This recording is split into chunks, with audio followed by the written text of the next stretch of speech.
বিসমিল্লাহির রহমানির রহিম। প্রিয় দেশবাসী, আপনাদের কি মনে আছে সাবেক প্রধানমন্ত্রী শেখ হাসিনা ফ্যাসিস্ট আওয়ামী লীগের প্রধান হিংসাত্মক ব্যাপক হিংসাত্মক হয়ে সাবেক প্রধানমন্ত্রী খালেদা জিয়াকে সেনাবাহিনীবাসের ভবন থেকে বাসভবন থেকে উচ্ছেদ করে এক কাপড়ে বের করে দিয়েছিল এবং শেখ হাসিনার মদতপুষ্ট হয়ে সেনাবাহিনীর একাংশ এই কাজ করেছিল।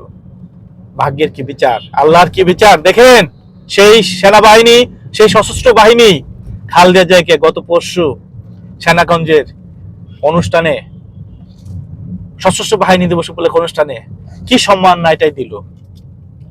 সেনাপ্রধান ওয়াকরুজ্জামান, বিমান বাহিনী, নৌবাহিনীর প্রধান, তারা গাড়ি থেকে নামা থেকে শুরু করে অনুষ্ঠান যাওয়া পর্যন্ত খালেদা জিয়াকে সর্বোচ্চ সম্মান এবং শ্রদ্ধা জানিয়েছে।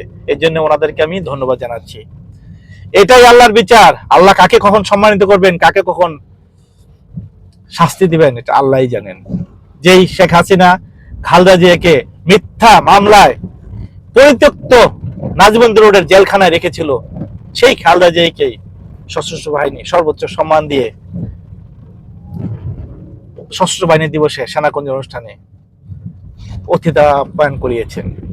আমরা প্রত্যাশা করি দেশের কল্যাণে খালেদা জিয়া আরো অবদান রাখতে পারবেন। ধন্যবাদ সবাইকে।